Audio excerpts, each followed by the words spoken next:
vous montre ça et que je vous demande quel est le but de ce produit et est-ce qu'il est vraiment bon pour votre peau, vous allez probablement commencer à paniquer. Par contre, si je vous montre ça et que je vous pose la même question, vous allez pouvoir me répondre sans souci et vous serez même curieux d'en savoir plus. Aujourd'hui, on s'attaque à la fameuse listing key qui fait fuir tout le monde. Je vais vous montrer comment lire des étiquettes de produits, comment comprendre la composition. En bref, comment passer de ça à ça. Déjà, le terme INCI, ça veut dire International Nomenclature of Cosmetic Ingredients. Donc il existe une liste, la liste, qui recense tous les ingrédients utilisés en cosmétique dans le monde entier. Elle contient entre 25 000 et 30 000 références. Les marques de cosmétiques qui créent leurs produits vont simplement aller piocher dans cette liste le nom des ingrédients qu'ils utilisent. Et c'est donc cette liste d'ingrédients qu'on retrouve à l'arrière de nos produits et qu'on appelle aussi listing key, tout simplement parce que ça vient de la listing key originelle. Pour nous aider à comprendre de quoi sont faits nos produits, on peut ranger les ingrédients de la listing key en 6 catégories. On a les actifs, c'est-à-dire les ingrédients qui ont vraiment un impact sur notre peau, ceux qui donnent du sens au produit. Dans les actifs, on va retrouver les catégories dont j'ai parlé dans ma dernière vidéo. Si vous ne l'avez pas vu, je vous la mets juste là. Donc on a les hydratants, qu'on appelle aussi humectants. Eux, c'est ceux qui retiennent l'eau dans les cellules. On a les agents nourrissants qui apportent du gras. On a les exfoliants qui grignotent les petites peaux mortes. Et on avait aussi les antioxydants, donc qui combattent les radicaux libres. Si vous ne savez pas ce que c'est des radicaux libres, pas de panique, je l'ai expliqué dans ma dernière vidéo qui est dans le petit i. En plus de ces catégories, dans les actifs, on retrouve aussi les apaisants, les anti-inflammatoires. Donc ça, c'est les ingrédients qui calment les irritations, qui apaisent les inflammations. On a aussi les agents anti-âge et les émollients. Les émollients, c'est ceux qui adoucissent et qui lissent la peau. Donc ça, c'était pour la catégorie des actifs. Ensuite, dans la listing key, on a aussi des agents de texture. Ce sont tous les ingrédients qui modifient la consistance, la viscosité et la sensation du produit sur la peau. Dans ces agents de texture, on va retrouver les émulsifiants. Ce sont des ingrédients qui permettent de mélanger deux substances qui ne se mélangent pas, comme l'eau et l'huile par exemple. On a aussi les tensioactifs. Ils permettent de réduire la tension entre les ingrédients pour améliorer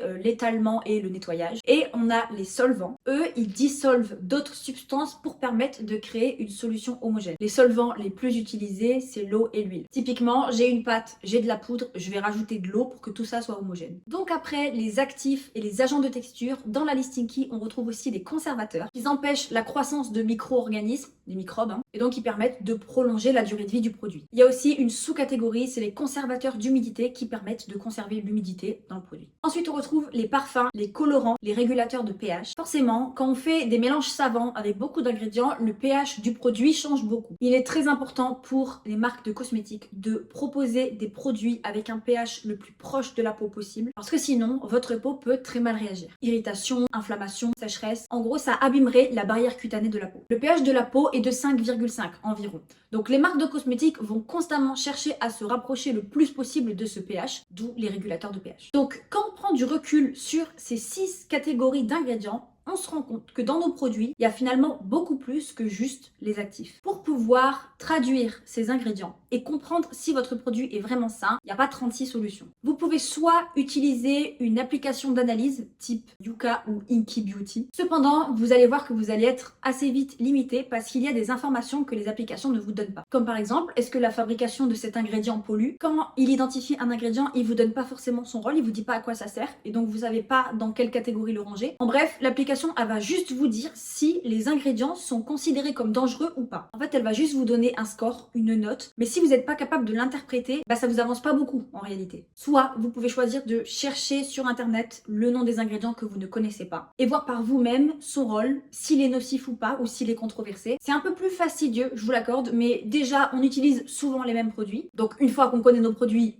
le problème est réglé. Et surtout, plus vous allez rechercher des ingrédients, plus vous allez être capable de les identifier et donc de reconnaître un bon d'un mauvais produit. En plus, je vais vous dire, c'est vraiment pas plus mal comme exercice parce que les produits qui ont une listing key à rallonge, c'est pas bon. Si vous voyez une étiquette interminable, ça va vous décourager. Et tant mieux. Sincèrement, cherchez pas. Les produits les plus sains, c'est ceux qui ont le moins d'ingrédients. Je vais déchiffrer avec vous les ingrédients d'un produit, mais avant, il y a un concept que vous devez absolument saisir. Les listing keys sont toujours organisés de la plus haute concentration à la plus faible. C'est-à-dire que le premier ingrédient que vous voyez dans votre liste d'ingrédients, c'est forcément celui qui est présent en plus grande quantité. Donc même si vous ne recherchez que celui-là, ça peut déjà éliminer une grande partie des cochonneries vendues sur le marché. Plus on descend dans la listing key, plus la concentration est faible. Et pour tous les ingrédients qui sont concentrés à moins de 1%, la là, il n'y a pas de règle. Chaque marque est libre de présenter les ingrédients dans l'ordre qu'elle souhaite. Allez, on passe à la pratique. On va analyser ensemble les produits de mon shampoing sec. Je fais exprès de prendre celui-là parce que sincèrement, mes produits pour la peau sont déjà très clean. Et pour le sujet de la vidéo, il fallait trouver un produit qui n'était pas parfait. Je pense que ça va être drôle parce que déjà, il y a des trucs de danger partout. En vrai, il n'y a pas beaucoup d'ingrédients, donc c'est déjà une bonne chose.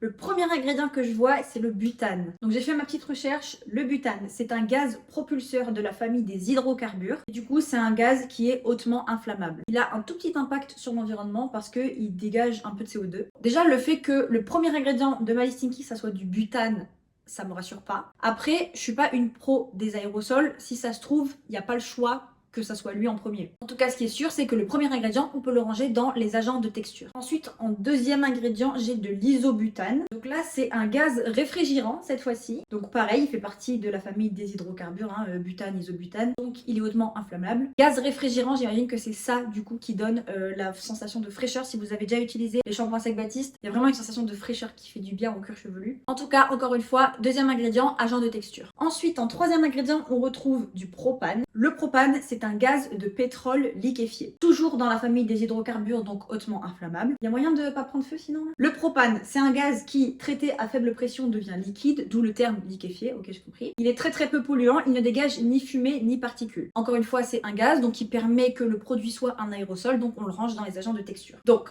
3 premiers ingrédients, 3 gaz inflammables. À très haute dose, des effets sur le système nerveux et sur le cœur ont été observés. Dans un rapport réalisé en 2023, le comité de review des ingrédients a conclu que ce gaz était safe pour être utilisé en cosmétique sous les conditions d'utilisation normales. Alors, il n'y a pas de risque zéro, c'est pas de l'oxygène. Donc il faut toujours mettre des pincettes parce que personne n'a envie d'être poursuivi en justice. Je vais continuer et on fera un débrief à la fin. Oryza stevia. Ok voilà, donc ça c'est l'ingrédient star de ce produit, c'est la poudre d'amidon de riz. Donc là, aucun doute possible, c'est un ingrédient naturel et il va dans la catégorie des actifs. Ensuite, on a de l'alcool dénat. Donc c'est de l'alcool dénaturé. À savoir que alcool et alcool dénat, comme on peut les trouver dans les Listinky, c'est pas dangereux. Vous avez des produits qui sont certifiés bio et qui contiennent de l'alcool. Le seul truc qu'on peut reprocher à l'alcool dénat, c'est d'être un potentiel irritant parce que de manière pure ou en trop grande quantité, l'alcool ça irrite la barrière cutanée. Donc attention quand même à sa concentration, mais globalement RAS.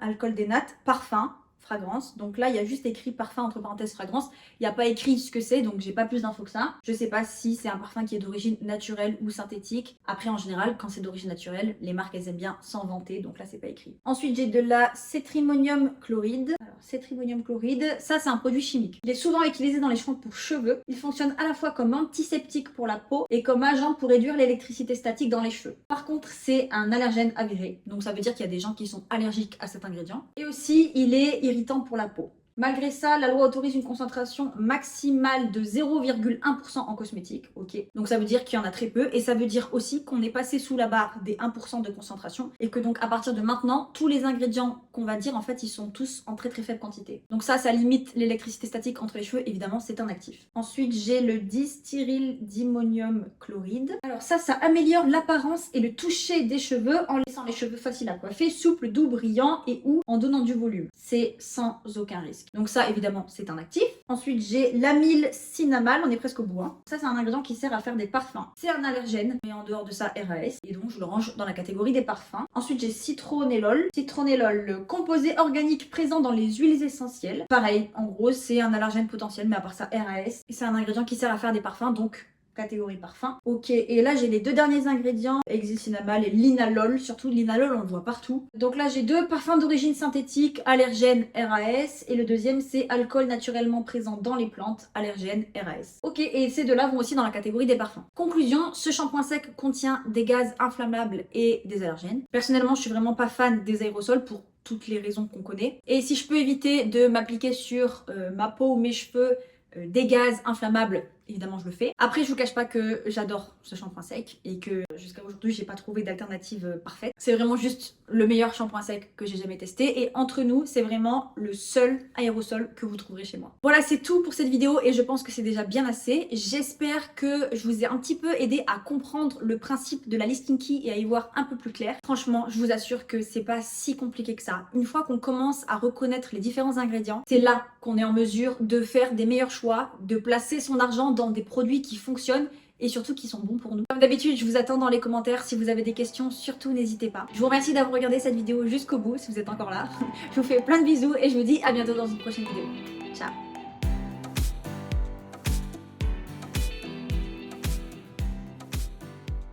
Des gaz inflammables, inflammables.